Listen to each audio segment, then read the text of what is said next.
এত বড় আমার আল্লাহর ওলি, নামাজ পড়তে আমার ভালোই তো লাগে, নামাজ বেশি পড়লে ক্ষতি বাকি। জোহর পড়লাম 4 রাকাত, আসর পড়লাম 4 রাকাত, এশা পড়বো 4 রাকাত, মাগরিব মাঝখানে তুমি বাবা কেন 3 থাকবে, তোমাকে 4 রাকাত মেরে দিলাম, নামাজ হবে না বাতিল? কেন? শরীয়ত এটাই নির্ধারিত।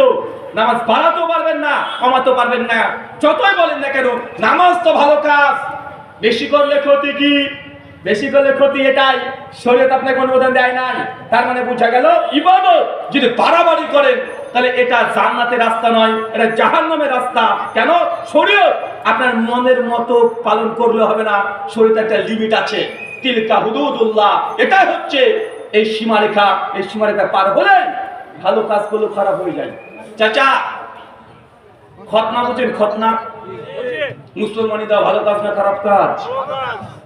এখন আপনার যদি নাতি যদি একটু বেশি করে দেন, হ্যাঁ কি হবে? ফরজ বাতিল হয়ে যাবে না? ফরজ বাতিল হয়ে যাবে। তা আপনাকে এতটুকু নীতিমালা বুঝেন, এটাকে আপনাকে বারবার কঠিনভাবে বোঝানোর চেষ্টা করছি। শরীয়ত নিজের ইচ্ছে মতো বাড়ানো যায় না, কমানো যায় না। মন চাইলে বৃদ্ধি করে দিলাম, মন চাইলে কমিয়ে দিলাম, এটা করা জায়েজ নয়, বরং হারাম। ভালো কাজ হলেও সেটা বাতিল হয়ে যায়। চলেন কয়েকটা কোরআন থেকে এবং হাদিস থেকে আমরা কিছু ঘটনা দেখি।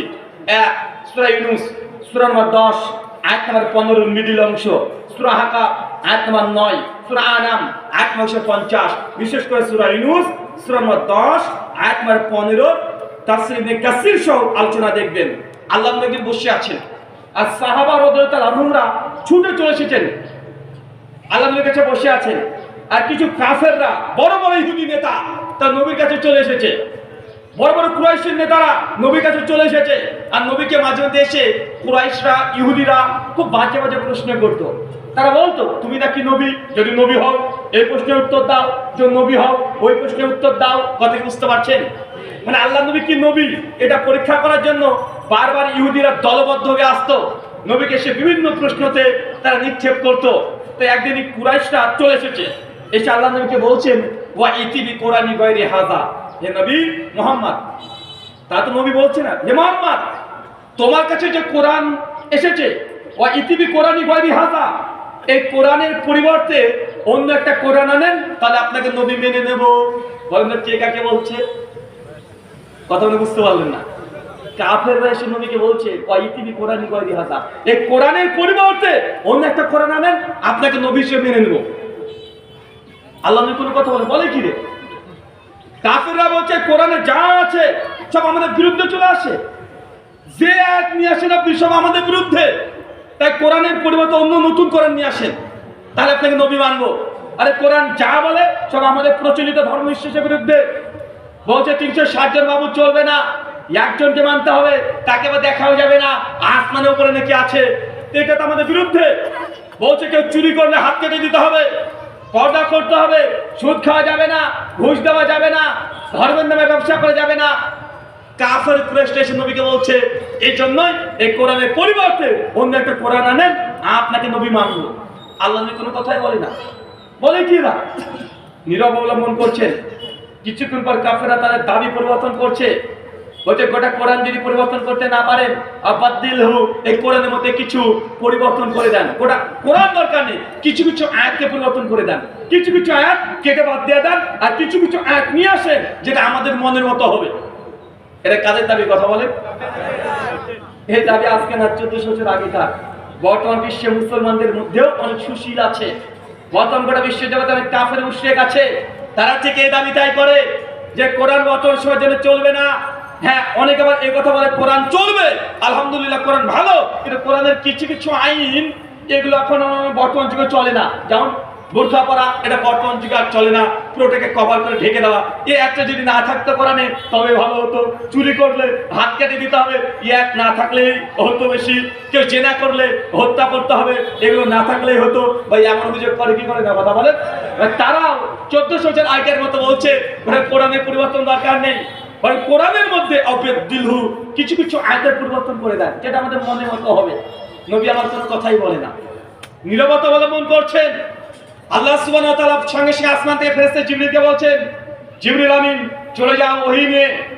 আমার নবীকে তারা প্রশ্ন করেছে, তুমি জানিয়ে দাও। জিবরিল আমিন সঙ্গে সঙ্গে ওহী নিয়ে দুনিয়াতে আসছে। এসে নবীকে বলছে আপনি জানিয়ে দেন আপনাকে আল্লাহ সুবহানাহু ওয়া তাআলা এই অধিকার দেয় নাই যে শরীয়তের মধ্যে কিছু বাড়াবেন অথবা কমাবেন, বরং এটা জানিয়ে দেন আন্না আত্তাবিউ ইল্লা মা ইউহা ইলাই, হে নবী আপনি তো শুধু তারই আনুগত্য করেন যেটা আপনার রব আপনার উপর অবতীর্ণ করেছে। নবী যে নিজের ইচ্ছা মতো মন মতো যা মন চায় তাই করে দিতেন, ব্যাপারটা এমনটা নয়। আল্লাহ হচ্ছে আপনি বলে দেন আরে আমি তো নবী, আমার আল্লাহ যা অবতীর্ণ করে সেটা মানতে বাধ্য হয়ে যায়, আর তোমরা হচ্ছে কোরআনের পরিবর্তন করতে, শরীয়তকে বিকৃত করতে, মন মতো ইবাদত নিয়ে আসতে, মন মতো কমাতে বাড়াতে, এই অধিকার তোমার নেই। কিন্তু বাংলাদেশে দেখেন অনেক হুজুর আছে শরীয়তের মধ্যে কম বেশি করে কি করে না। আল্লাহ নবী বললেন জামি তিরমিজি হাদিস 3518 আফজাল যিকরি লা ইলাহা ইল্লাল্লাহ, আমাদের হুজুর বলছে লা ইলাহা বাদ দাও ইল্লাল্লাহ জিকির করতে থাকো। শরীয়ত কমাচ্ছে না, শরীয়তকে কেটেছে না। অনেকে বলে যে এরা আহলে হাদিস, এরা হচ্ছে নাপিত। কেন? এরা 20 টাকার তারাবিকে 8 টাকা করেছে। ভাই আপনার কষ্ট নেই না, জাস্ট আমি উদাহরণ দিচ্ছি, আপনাকে কষ্ট দেওয়ার জন্য কথা বলছি না। আপনি জাস্ট আমাদের নিজের আত্মসহযোগ শোনা মতো সাহস রাখতে হবে। যতক্ষণ শোনা মতো সাহস না হবে সমাধান করতে পারবেন না।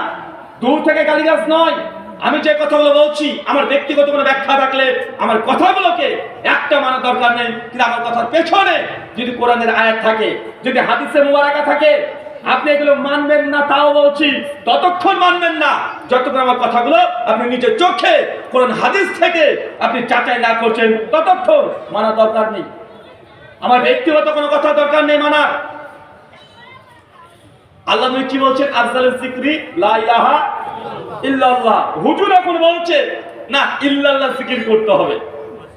আমি বলছিলাম যে ভাই আমরা যদি নাপিতি হই কারণ 20 টাকার তারাবিকে 8 টাকা পড়ি আমরা, তো তোমরা যে কালেমাকে অর্ধেক কেটে বাদ দিয়ে দিয়েছো, তোমরা তো বড় নাপি।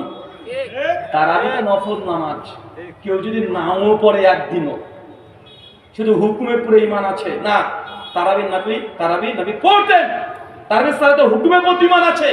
কেউ নামাজ তারাবি পড়েনি ভাই সে কাফের হবে। কেউ তোমাকে এই কালেমাকে অর্ধেক করতে কে অধিকার দিয়েছে? লা ইলাহা বাদ ইল্লাল্লাহ, ইল্লাল্লাহ চলছে।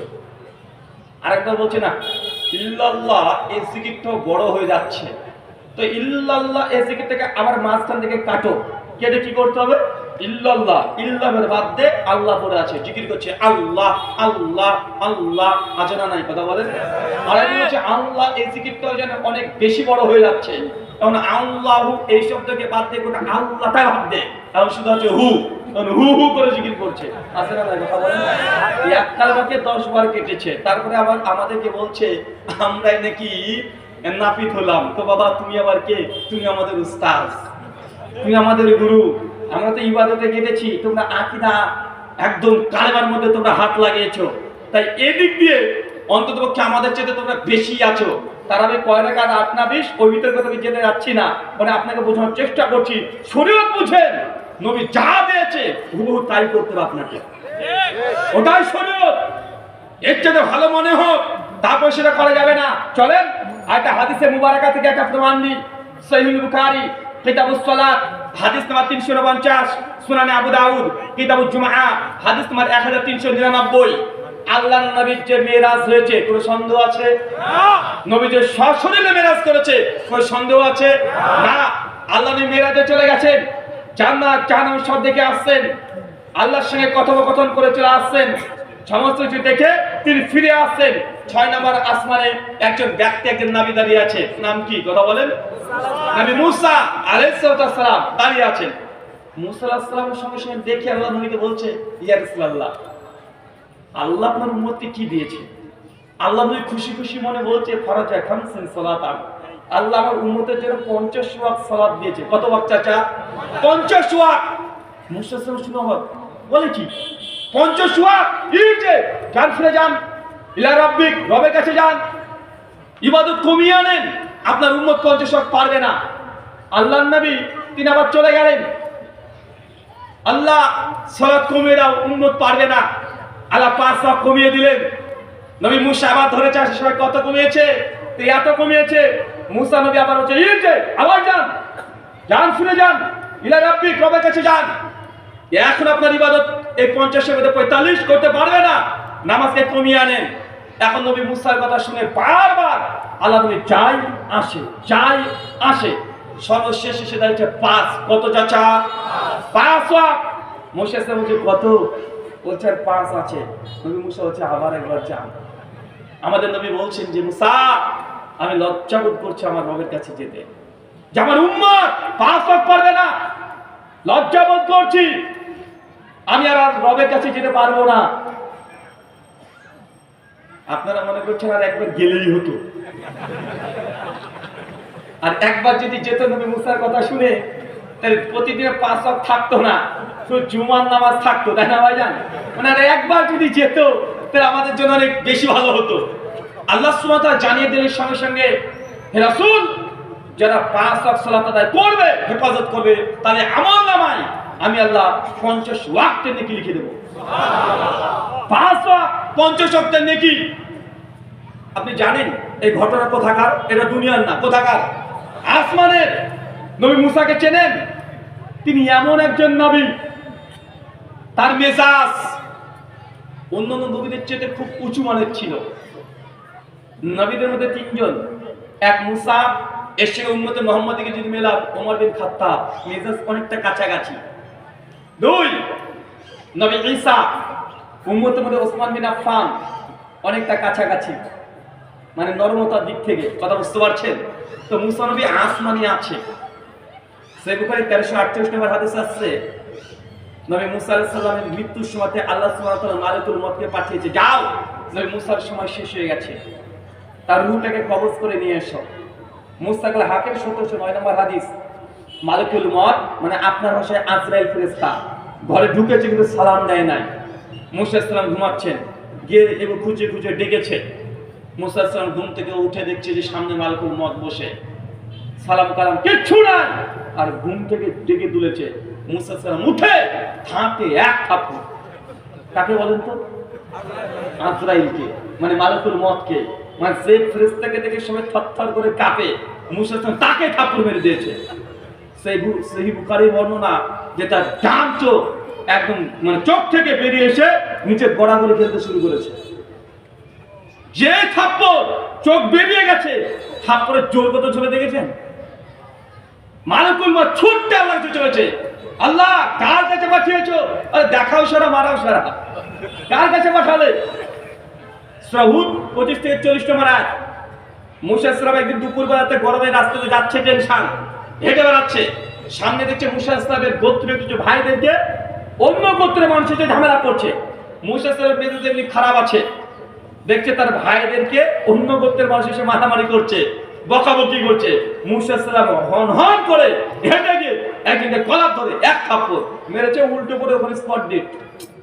কে বলেন তো এটা? কে এটা? নবী মুসা।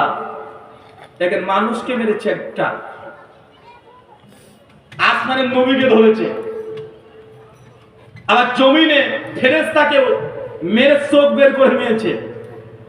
সবার হয়েছে, এবং বাকি কে আছে? কে আছে? মানুষ হলো, নবী হলো, ফেরেশতা হলো, আর আছে কে? তখন আল্লাহ। কে আছে?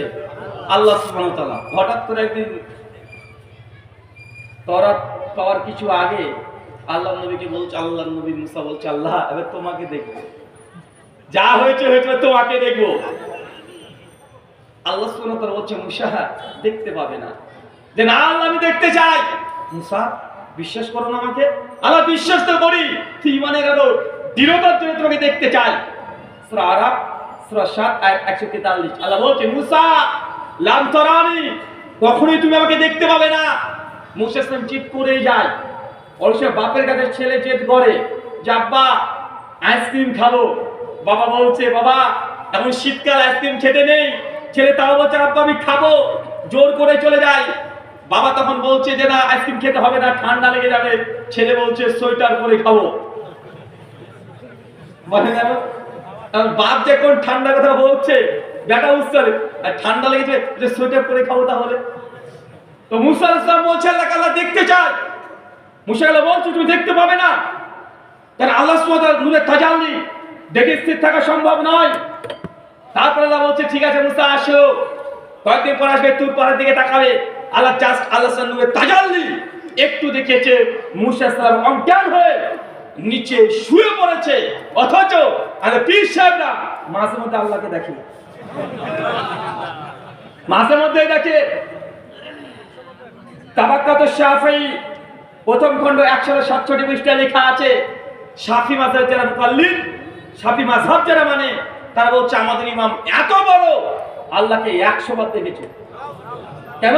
ইমাম আবু হানিফার জীবনীতে লেখা আছে, তারিখে বাগদাদের মধ্যে তার অনুসারীরা লিখেছে যে আমাদের ইমাম এত বড়, তার এত মাকাম, এত মর্যাদা যে আবু হানিফা রাহিমাহুল্লাহ আল্লাহকে 99 বার দেখেছে। আর শাফিরা বলনা তোমাদের ইমাম 99 বার, আমাদের ইমাম 100 বার, সেঞ্চুরি।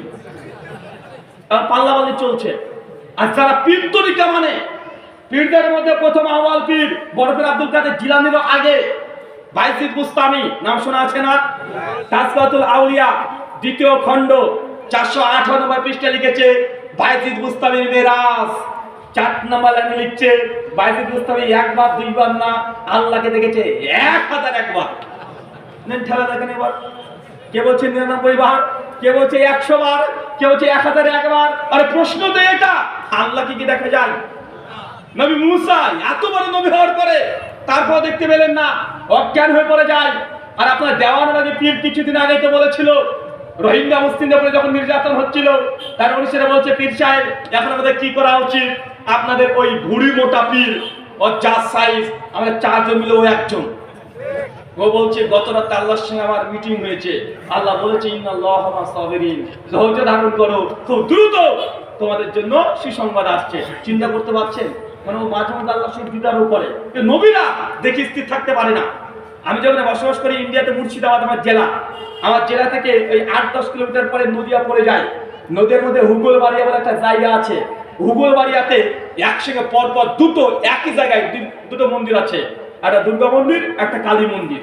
তো প্রচলিত কথা ছোট থেকে আমরা শুনে আসছি, ওইখানে যে মা কালী আছে উনি কি জাগ্রত দেবী, মাঝে মধ্যে জেগে যায়, হাঁটাহাঁটি করে। তো ছোটকাল থেকে সব জাগ্রত দেবী মা কালীকে দেখবো, হাঁটাহাঁটি করে। দেখতে যদিও একটু ভয়ঙ্কর, মানে কালীর 8টা টোটাল রূপ আছে। একটা কালো কুচকুচে, পুরোটা কালো, ওটাকে বলে শ্মশান কালী। যেটা হালকা নীল বর্ণের ওটা হচ্ছে শ্যামা কালী। এরকম 9 রকমের শ্মশান কালী বিভিন্ন আছে। তো ওই যে কালী পুজোটা আছে ও হচ্ছে শ্মশান কালী, মানে কুচকুচে কালো পুরোটা একদম। আমরা ছোট থেকে শুনছি যে মা মাঝে মধ্যে জেগে যায়, জাগ্রত দেবী। ওখানকার যিনি পুরোহিত আছেন, পণ্ডিতজি আছেন, উনিও দাবি করেন যে মায়ের সঙ্গে মাঝে মধ্যে কথা হয়, মাঝে মধ্যে এসে বসে বসে ওই খাবার দেয়, মা নাকি খায়, এইসব কথা প্রচলিত আছে। তো অনেক নতুন কথা, আমি কেবল মাধ্যমিক দিয়েছি সেই সময়। তো অনেকে হয়তো আপনারা জানেন যে আমার মানে আমাদের আগের জেনারেশন যা আছে সবাই অমুসলিম হিন্দু এখনো। আমার বাবা প্রথম ইসলাম কবুল করে, তারপরে আমরা ইসলাম ফার্স্ট জেনারেশন। কিন্তু আমার চাচা চাচি যারা আছে সব এখনো মুসলিম, আমাদের পিসি মাসি যা আছে সব মুসলিম এখনো। তো সেই সময় এত ধর্মকর্ম বুঝতাম না। পিসিমা একদিন বললো চলো যাবো ওখানে, আমি পিসিমার সঙ্গে চলে যাই। পিসিমা যেতে যেতে গল্প করে মা আছে জাগ্রত দেবী। আমার যাওয়ার একটু শখটা বেশি হয়ে গেল, জাগ্রত দেবীকে দেখে আসবো কি করে। তো গিয়ে প্রসাদ হাতে দিয়েছে, প্রসাদ নিয়ে ঠাকুর মশাই চলে গেল। আমি অপেক্ষায় অপেক্ষমান, কই মা তো জাগে না, মাকে তো জাগতে দেখি না। তো সমাজে এরকম কথা প্রচলিত আছে। তারাও বলছে যে স্রষ্টা তা দেখছে স্রষ্টাকে, জেগে যায়। অথচ সনাতন শাস্ত্র কেন উপনিষদ অধ্যায় 1 শ্লোক নম্বর 5 এবং 6 পরিষ্কার দুটো মন্ত্র বলছে। কি বলছে? এন্না মানুষে না মানুতে হুনা মাহুরমাতাং তাদেব ব্রহ্মাম মাত্মাম বিদ্যি নেদাং এদিতাম উপাসতে এনা চক্ষত পশ্যতি এনা চক্ষত শিপশ্যতি তাদেব ব্রহ্মাম মাত্মাম বিদ্যি নেদাং এদিতাম উপাসতে। কি হচ্ছে? যে ভারতে ঠাকুরের লগ্ন মৌলবি দুটো কাজ মোটামুটি চালিয়ে দিতে পারবো, বন্ধ থাকবে না। যদি মন্দিরে দায়িত্ব দিয়ে দেন কিছুই না, গোপটাকে একটু বড় করে পাকিয়ে নিতে হবে। কারণ বর্তমান রবীন্দ্রনাথ ঠাকুরকে দেখেন নাই, আমার মতো জুব্বা পড়তো না, জুব্বা তারা পড়তো, তাদের বড় বড় দাঁড়িয়ে আছে। সনাতন শাস্ত্র বলছে এন্না মানুষের মনে তো ইহুনা মাহরুমাতান, যে ব্যক্তি বলে স্রষ্টাকে আমি কল্পনা করতে পেরেছি কমপ্লিটলি, সে কখনো স্রষ্টা হতে পারে না। এনা চাক্ষাত পাশ্চাতি, এনা চাক্ষাত শিপাশ্চাতি। আর যে ব্যক্তি বলে যে স্রষ্টাকে আমি নিজে দুই চোখ দিয়ে স্রষ্টাকে দেখেছি, সে প্রকৃতপক্ষে স্রষ্টা নয়। কেন? যিনি স্রষ্টা হবে তাকে চোখ দিয়ে দেখা সম্ভব নয়। তাই আমি বলেছিলাম, চাই কোনো ঠাকুর হোক আর চাই কোনো মুসলমান পণ্ডিত মৌলবি সাহেব হোক, যেই বলবে আমি আল্লাহ বা পণ্ডিত বা ঈশ্বরকে দেখেছি, এই ব্যক্তি ডাহা মিথ্যা কথা বলছে। ঠাকুর যা মৌলবিও তা, দুটোই সমান। ওই যে ঠাকুর আর মৌলবির অনেক মিলও আছে। ঠাকুররা কখনো খুশি হয়ে জানেন যে তাদের মধ্যে কেউ মারা যায়। কেন? কেউ মারা গেলেই 11 দিনের শ্রাদ্ধ হবে, শ্রাদ্ধ হয় না? কেউ মারা গেলে গীতাকে খতম দিতে হয় তাদেরও, মানে ভাগবত গীতাকে খতম দেয়। আমাদের হুজুরা এই কোরআন খতম দেয় না। খতম মানে কি বলতো? খতম মানে শেষ, মানে শেষ করে ফেলে কোরআনকে একদম। মানে আপনাকে যদি তোকে খতম করে দেবো মানে কি বুঝাই? তোকে শেষ করে দেবো, তোকে শেষ মানে তোর মৃত্যু হয়ে যাবে, মারার করে দেবো, এটা হুমকি। ও কোরআনকে শেষ করে ফেলছে, আসলে শেষ করছে। হিন্দুদের মধ্যে কেউ মারা গেলে আরেকজন খুশি বেশি হয়, সে হচ্ছে নাপিত। কেন বলেন তো? কেউ মারা গেলে নাপিত বলছে বা একজন মরেছে মানে 14 দুষ্টিকে টাক বানিয়ে ছেড়ে দেবো। টাকলু করতে শুরু করে দেয়। টাকলু করলে 100 টাকা করে আসছে, মানে একজন মরবে ও 50 জনকে টাক করবে, মানে মাথা কামাবে, মানে মাথাতে বলে কাঁঠাল ভেঙে খাই। তো আমাদের সমাজে এটাই, মানে ধর্মের নামে যে অধর্ম চলছে এটা আপনি বুঝতে পারেন না। আর একটা কথা মনে রাখবেন, কোন জিনিস না জানার চাইতে ভুল জানাটা অনেক বেশি ভয়ঙ্কর। যে জানে না তাকে জানানো সহজ, তাকে মানানো সহজ, কিন্তু যে জানে কিন্তু ভুল জানে তাকে জানানো খুব কঠিন। একজন ব্যক্তি যদি কোরআন যদি ছোট থেকে অভ্যস্ত না হয় পাঠ করতে, আমি দেখেছি অনেক চাচাদেরকে বয়স 50-60 হয়ে গেছে, সূরা ফাতিহা যখন পড়ে এমন ভাবে পড়ে মনে হচ্ছে মঙ্গল গ্রহ থেকে ফাতিহা নাযিল হয়েছে। এখন ওই 50 বছর চাচাকে যদি পৃথিবীর শ্রেষ্ঠকারী শেখ সুদেশকে নিয়ে এসেছেন, আর চাচাকে বললেন যে চাচা সুদেশের কাছ থেকে ফাতিহাটা শিখে নেন, সুদেশের মৃত্যু হয়ে যাবে, চাচার ফাতিহা কমপ্লিট হবে না। কেন? কেন জানে কিন্তু ভুল জানে। ও যতই শিখুক এই পড়াশোনাতে তার জিহ ওইভাবে কাজ করবে। তো না জানার চাইতে ভুল জানা বেশি ক্ষতিকর। চলুন কথা আপনাকে দেখাই। আচ্ছা বলো তো যুবকরা, 14 ফেব্রুয়ারি কি রে? লজ্জা পাচ্ছে না? আল্লাহর ওলি বসে আছে না। 14 ফেব্রুয়ারি কি? Valentine day. ভ্যালেন্টাইন ডে মানে কি রে ভাই? আর যেটা আছে সেটা বলেন। ভ্যালেন্টাইন ডে মানে ভালোবাসা দিবস। আচ্ছা পৃথিবীর কোন ইংলিশ ডিকশনারিতে লেখা আছে ভ্যালেন্টাইন ডে বাংলা মানে ভালোবাসা দিবস? ভালোবাসা দিবসের ইংলিশ করলে হয় লাভ ডে। কি ডে? লাভ ডে। ওটা বিশ্ব ভালোবাসা দিবস ইংলিশ ইন্টারন্যাশনাল লাভ ডে বা ওয়ার্ল্ড লাভ ডে, এটাই তো হয়। তো ভ্যালেন্টাইন ডে এটা কিভাবে কোন গ্রামার দিয়ে বাংলা মানে হয় ভালোবাসা দিবস রে ভাই? তাহলে এটা ভুল তথ্য চলছে না? আরে ভ্যালেন্টাইন ডে এটা খ্রিস্টানদের একটা ধর্মীয় উৎসব। এ বিষয়ে পরবর্তী সময় আলোচনা করা যাবে। আচ্ছা চাচা বলেন তো আজ কয় তারিখ? হ্যাঁ 27 তারিখ।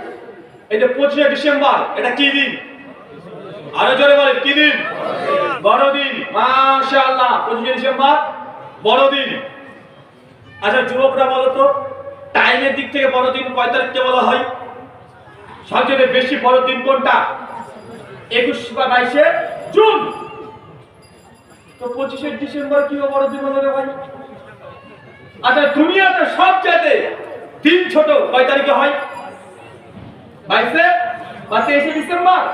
যে লিপিয়ার হয় 23-24 ডিসেম্বর। তারপরে বোঝা গেল দুনিয়ার সবচেয়ে ছোট দিন সেটা কয় তারিখ? 23 ডিসেম্বর। চাচার মাথার উপর দিয়ে চলে যাচ্ছে। চাচা শীতের সময় দিন ছোট হয় না বড় হয়? শীতের সময় দিন ছোট হচ্ছে না? শীতের সময় কি বড়? রাত বড়। আর গরমে কি বড়? দিন বড়, রাত ছোট। তো ডিসেম্বর মাস চলছে, এখন কি ছোট দিন না বড় দিন? তো 25 ডিসেম্বর ছোট দিন না বড় দিন? আরে 25 ডিসেম্বর তো সবচেয়ে ছোট দিন, কিন্তু মানুষ বলছে বড় দিন। মানে বুঝতে পারলাম না আমরা। চাচা ওই মাঠে দেখবেন যখন আপনার গায়ে গরুগুলো চড়ে সেই সময় একটা সাপ আসে, কি সাপ নাম ওটা? ডারাস সাপ না কি বলেন আপনারা? ওটাই বলেন তো, রাজশাহী থেকে সেই ওটা ডারাস সাপ। আচ্ছা ডারাস সাপটা আপনার গরুর দুধ খেয়ে চলে যায় না? আর যায় কি যায় না? কথা বলে না। ডারাস সাপ দুধ খায় তো, খেয়ে চলে যায়। আপনার গরুর দুধ আর থাকে না, শুকিয়ে যায়। আচ্ছা যারা মাধ্যমিক দিয়েছে তারা বলো তো সাপ কি দুধ খায়? সাপ তো দুধই খায় না। আপনার ডারাস সাপ দুধ এতদিন কে খেলো?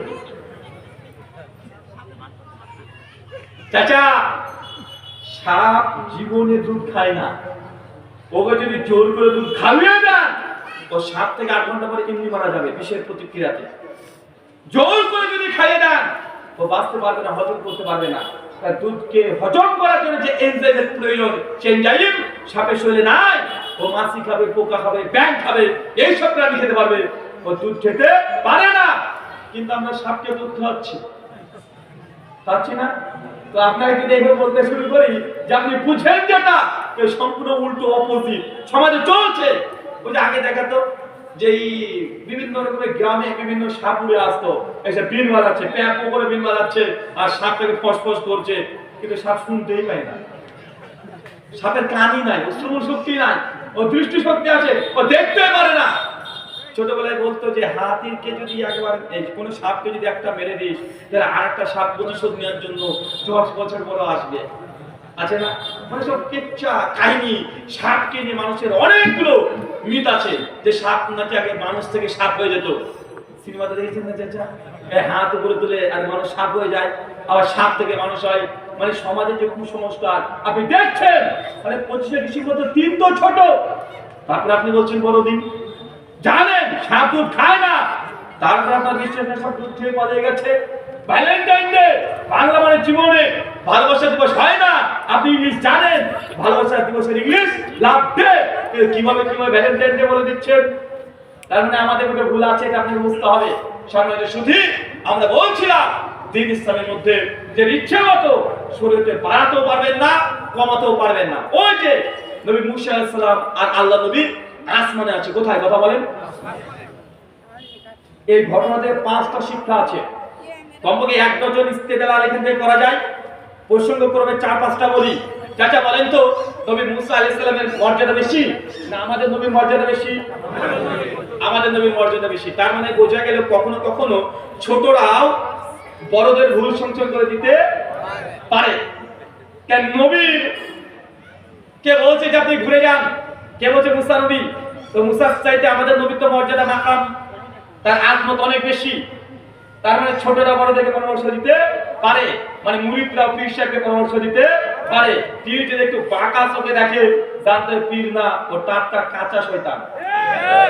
2, এই হাদিস থেকে প্রমাণ হয় আমাদের নবী আলিমুল গায়ব না, তিনি উম্মতের সব খবর জানেন। এটা নয় কিভাবে চাচা, নবী যদি উম্মতের সমস্ত গায়েবের খবর জানতেন, তা আল্লাহ যখন 50 দিয়েছে নবী দিবে, তখন আল্লাহকে বলতেন আল্লাহ উম্মত 50 পারবে না, তুমি 5 দাও। বলতেন কি? বলতেন না, বলে না, তিনি নিয়ে চলে এসেছেন। অতএব নবী আলিমুল গায়ব না। 3, এই হাদিস থেকে আরেকটা নুকতা বের হয়, আর এটা আজকের আলোচনার সঙ্গে সাদৃশ্যপূর্ণ। চাচা বলেন তো, নবীদের যদি এই পাওয়ার বা অথরিটি থাকতো যে শরীয়তের প্রয়োজন বৃদ্ধি করবে অথবা কমিয়ে দিবে, তাহলে বারবার নবী মুসা আলাইহিস সালাম আর আল্লাহ নবী আল্লাহর কাছে যাওয়ার কি দরকার ছিল?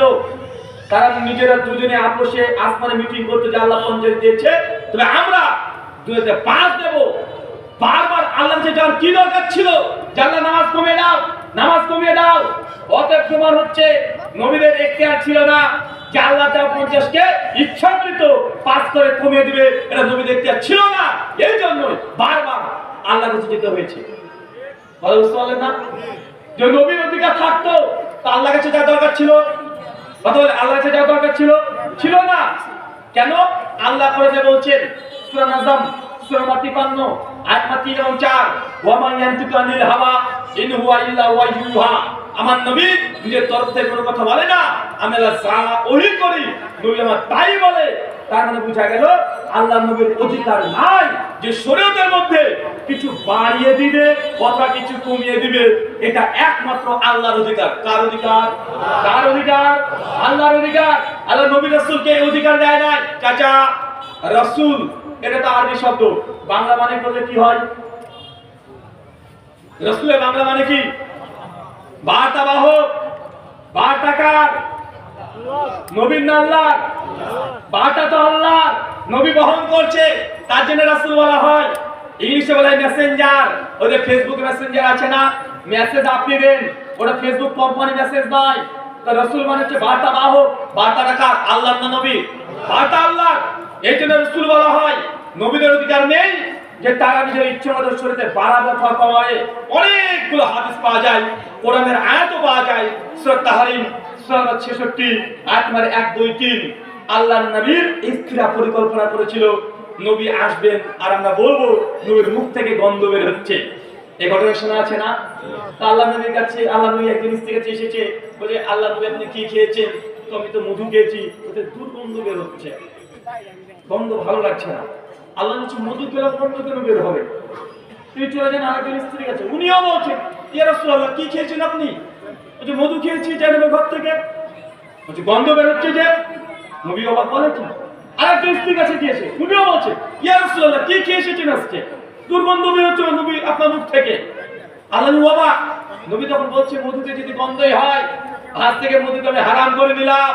আল্লাহ সূরা তাহরিমের 2 নম্বর আয়াত অবতীর্ণ করে দিচ্ছেন, ইয়া রাসূলুল্লাহ আপনার পরে জানি হালাল করেছি, স্ত্রীকে খুশি করতে আপনি হারাম করে দিচ্ছেন। আরে মধু তো হালাল। সূরা নাহলে আল্লাহ আগে থেকে অবতীর্ণ করে দিয়েছে যে মধুতে অনেক শিফা আছে, আর আমি হালাল করেছি, আর স্ত্রীকে খুশি হওয়ার জন্য হারাম করে দিচ্ছেন। আমরা বোঝা যাচ্ছে নবীর নিজের ইচ্ছে মতো তিনি কোন জিনিসটা হালাল বা হারাম তিনিও করতে পারতেন না। আল্লাহ যা আদেশ করেছেন তিনি সেগুলোই কেবলমাত্র পালন করতেন। কিন্তু আমাদের শরীয়তের সমাজে আছে, ওরা বলছে আমি জানি মিলাদ কোরআনে নেই, মিলাদ হাদিসে নেই, তাহলে করছেন কেন বাবা? আরে ভালো কাজ করবে যদি কি আছে না? কথা বলেন। ও বুঝতে পারছে যে জানি।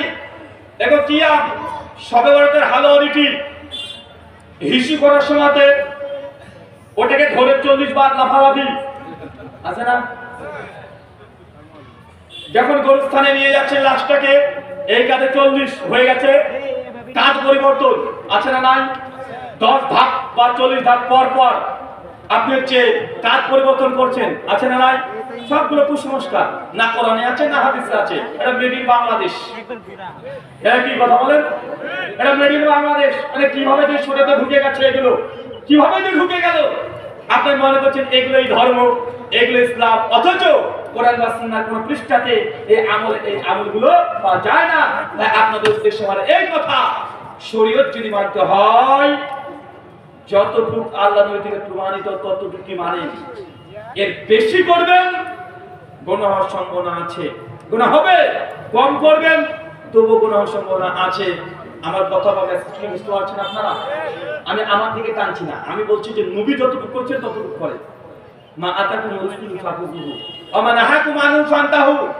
আমার নবী যতটুকু আদেশ করেছে, যতটুকু তোমাদেরকে দিয়েছে ততটুকু গ্রহণ করো, আর যা দেয় নাই সেটাকে ছেড়ে দাও। সূরা হাসর সূরা 59 আয়াত নম্বর 7, সূরা ইবনে মাজাহ হাদিস নাম্বার 1 এর শেষ অংশ। একজন প্রশ্ন করেন, প্রশ্ন করতে মনে চলে যাব। অনেক প্রশ্ন করছেন না?